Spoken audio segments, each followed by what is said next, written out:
60 Minutes, Rewind. Now what I'm saying is this. I would like for all of us to believe in nonviolence, but I'm here to say tonight that if every Negro in the United States turns against nonviolence, I'm going to stand up as a lone voice and say this is the wrong way.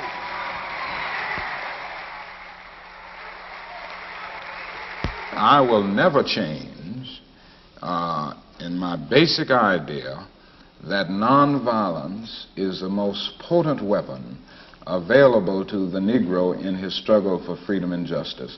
I think for the Negro to turn to violence would be both impractical and immoral.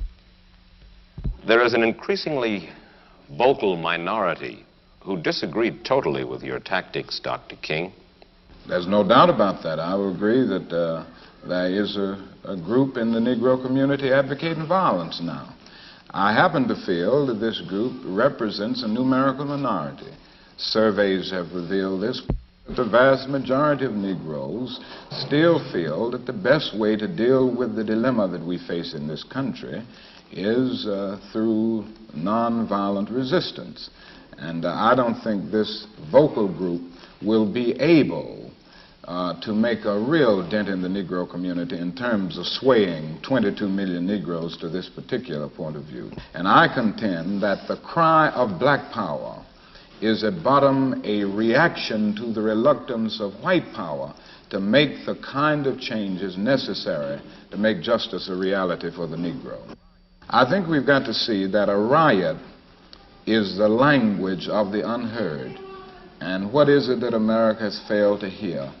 It has failed to hear that the economic plight of the Negro poor has worsened over the last few years.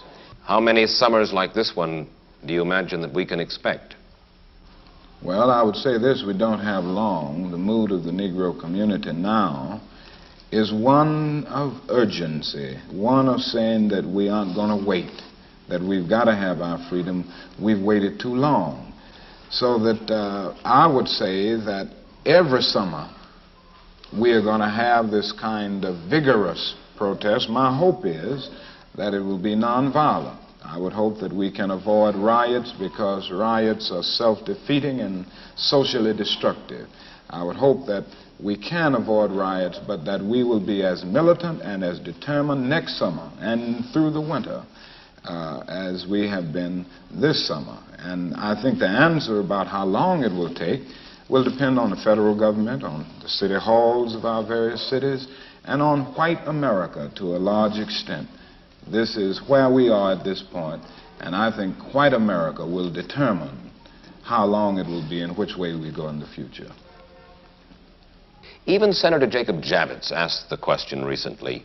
He said that he was a slum resident, but he and some of his fellow Jews were able to make it out of the ghetto on the Lower East Side. The same thing is true with lots of Irish, Italians. And he asked the question why the Negro finds it so difficult to make his way up out of the ghetto. Well, number one, no other racial group has been a slave on American soil. It's nice to say other people were down and they got up. They were not slaves on American soil. The other thing is that the Negro has had high visibility. And because of the prejudices existing in this country, his color has been against him. It's been against him, and they've used this to keep him from moving up.